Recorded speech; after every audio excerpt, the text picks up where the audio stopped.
Today, we're going to analyze a loss which could have been a win.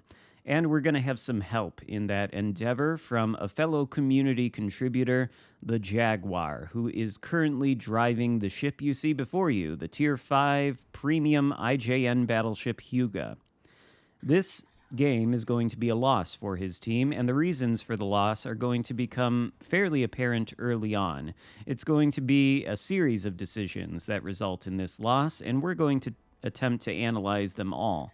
And you might be thinking to yourself as you watch this Tier 5 Italian destroyer get torpedoed by a Fubuki in the center channel, you might be thinking, well, this is one indication that a loss may be incoming. And to that I would say, perhaps. After all, the Aviere is an Italian destroyer, which means it shoots very powerful sap shells from its guns, and therefore really should have no problem dispatching an IJN torpedo boat like the Fubuki, and that would be true, perhaps, if the destroyer didn't push straight into the Fubuki and eat a torpedo. And meanwhile, we have another friendly ship who is interested in donating more hit points to that Fubuki. That would be the Tier 5 Tennessee, who spawned near the Charlie Cap and is currently pushing into the center for reasons known only to him. He did just watch his destroyer teammate get sunk to the torpedoes of a very powerful IJN torpedo boat, and now he's going to sail straight into those torpedoes himself, perhaps expecting a different result, although he's not going to get a different result. Meanwhile, we've got Jaguar pushing out here toward the Delta flank, where he does have some access to the broadsides of the battleships on the red team pushing in, the New Mexico and the Repulse. He gets a, I think, fairly decent shot there on the New Mexico for about 14,000 damage. No citadels, but certainly not a bad result. And I think he's going to take a follow-up salvo as the New Mexico is still presenting nearly flat broadside. One thing about the Hyuga is that it is very accurate for any battleship, but especially a Tier 5 battleship, and so it's really no surprise when that salvo comes in, hits for 2 citadels, and dev strikes the New Mexico. And that's good, because it puts the blue team ahead on kills, and also puts them ahead on points. At least for the moment, but there's the Fubuki, and there's his torpedoes that take out the Tennessee to absolutely nobody's surprise. And now, well, the blue team is still ahead on points, but they're not going to be ahead on points for too long. Why? And this is where we can sort of start to see the loss developing. We know, if we observe the minimap, that the Fubuki is in the center channel. We also know, if we observe the minimap, that the other enemy destroyer, which is a T-61, was last spotted near the Delta Cap. What does this mean? Well, it means the enemy team has no destroyer presence on the Alpha flank. And what do you know? There is a friendly battleship and 2 friendly cruisers over there on that Alpha flank who appear to have developed an allergy to capture circles. It's a very, very big problem in the world of Warships Legends community, I think, that people are allergic to the objectives. I suggest perhaps visiting a physician, and getting prescribed some anti-allergy medication to help yourself enter a capture circle when you look at the minimap and note that there is absolutely nothing stopping you from taking said capture circle. If the battleship and maybe the 2 cruisers got into Alpha, they'd be able to take it. But they would have needed to have done that several minutes ago. And if they had, then the blue team might well still be ahead on points, or at least be closer to the enemy team. You can see the kill count is at parity right now. The blue team has lost 3 ships. The enemy team has also lost 3. But the problem here is that the blue team has lost 2 of the most crucial vessels in its fleet, both of its destroyers, whereas the red team still has both of theirs. And that Fubuki has just now entered the Charlie Cap right in front of Jaguar as he takes out the Repulse for his 2nd kill of the game. But now he's got this torpedo boat in front of him, and that's not good. And meanwhile, the other friendly battleship, which has spent this time sitting south of the Alpha Cap, is now coming back toward Charlie, probably to help deal with this Fubuki. Meanwhile, since the Fubuki is not spotted, Jaguar is going to take some shots across the map at the Nuremberg, I suppose. Although I would say, if I were going to sort of armchair quarterback or armchair captain Jaguar's performance here, that he probably should have taken shots earlier on at that Fubuki when it was spotted in the channel against the Tennessee, or maybe shot at the T-61 when it was spotted in that cap. Even if you're playing a battleship and you're, 12, 13 kilometers away from the enemy destroyer, probably going to be more difficult to hit them than if you're closer. But still, destroyers are the most influential class of ships in this game, so anytime one is spotted within firing range, I think best practices say to shoot at that destroyer, particularly if they are threatening an objective like this Fubuki is. Of course, he's smoked up inside of the Charlie cap, and Jaguar cannot quite spot him. But given the fact that he just drove through a friendly destroyer and a friendly battleship, I suspect that he probably doesn't have a lot of HP left and is a one-shot kill if he does get spotted. Jaguar and the friendly battleship are both pushing in. Miraculously, the blue team has managed to secure the Alpha cap, but it's far too little too late. And there's the Fubuki. Friendly battleship is able to take him out. And unfortunately, the Fubuki did launch torpedoes at the Jaguar, who is not going to be able to dodge all of them, and his damage control party is on cooldown from the torpedo he took earlier, so that flood is going to last for at least the next 20 seconds, but it shouldn't be lethal. Jaguar should have his DCP available and be able to stop the flood before it ends up sinking him. And now he's inside the Charlie cap, having to retake it after the Fubuki secured it.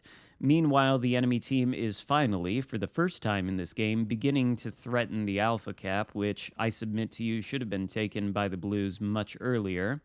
And the blue team no longer has the battleship, the California, over there to assist them with that capture circle. But there's the last remaining enemy destroyer, the T-61, who has decided to YOLO whatever that blue battleship over there is. Not necessarily a good idea because he's failed in that YOLO, and he's about to be taken out, not by Jaguar, but by the blue battleship's secondaries. And there he goes. Or I guess that was the main guns, and in fact it was the California that sailed away from the Alpha cap that also secured the kill on that T-61, as he did with the Fubuki. In any case, the point situation is fairly even, and the enemy team only has 2 remaining battleships left. They were both spotted headed toward the Alpha cap, and now we don't have vision of them because we've got no ships there. So what Jaguar is going to do is head toward the Delta cap in order to take it.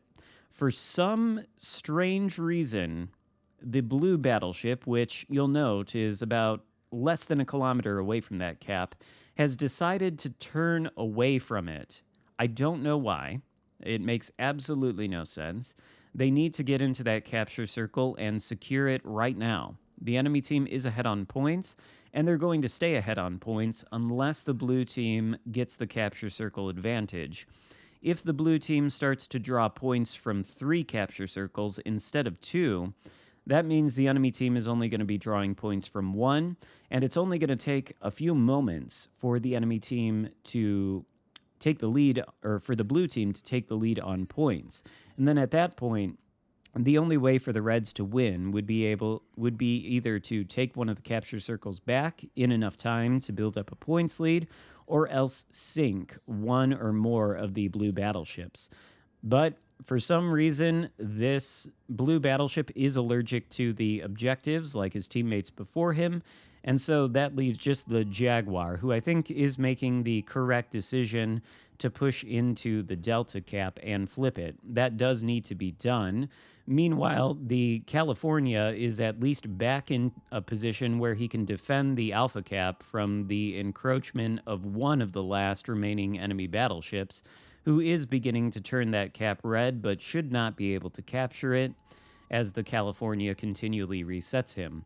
Of course, the battleship's presence in that cap means that the blue team is not accruing any points from it, and so it has become even more crucial for the Jaguar to secure the Delta cap, which, by the way, could have been done minutes ago by the friendly battleship, the Prince Heinrich, who, for completely unknown reasons, decided to retreat from that cap. But at the very least, he's going over to where the California is on the Alpha flank, and the two of them together should be able to handle the single enemy battleship in there, which theoretically leaves Jaguar alone to fight the remaining enemy battleship, and we don't know where that guy is. He was last spotted near the Alpha cap, but obviously he's not spotted now. So it doesn't look like he's going to join his teammate in that cap.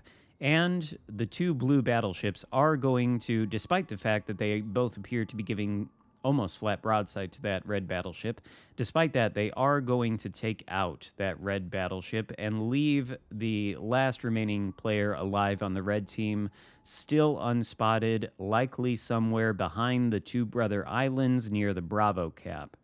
And the fact that that guy has not been spotted suggests to me that he's probably coming back over to this flank, particularly since he's seen it being flipped by Jaguar.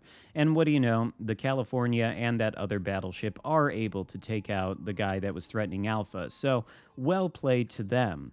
And meanwhile, Jaguar is about to secure this cap, which would secure the win. But remember, the last remaining battleship, like I said, the fact that we haven't seen him does suggest that he's probably coming over to this capture circle. And the fact that Jaguar is pushing into between these rocks right here really limits his vision. I think as soon as he entered the Delta Cap, he probably should have turned around and maneuvered himself into a kiting position.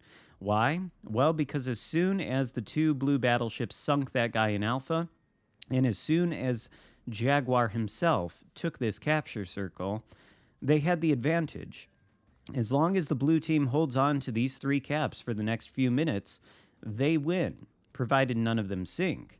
And so, I think it would have been a better idea for Jaguar to turn around, get himself into a kiting position in anticipation of this last remaining battleship coming around this corner in order to try and retake the Delta Cap, and that's exactly what he's doing.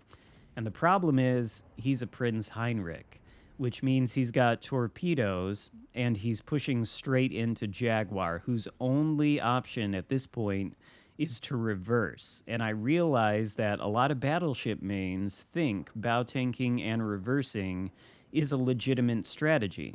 It's not. It's a last resort for when you push in too far and screw up. If Jaguar had pre-kited and was facing away from this Heinrich as he entered the Alpha cap, I think there's a good chance that Jaguar would have been able to take out that battleship and secure the win for his team. But instead, he gets caught by the torpedoes and he gets sunk in the final minutes of the match, putting the enemy team ahead on points, and there's absolutely no way for the blue team to catch up. So this is going to be a loss.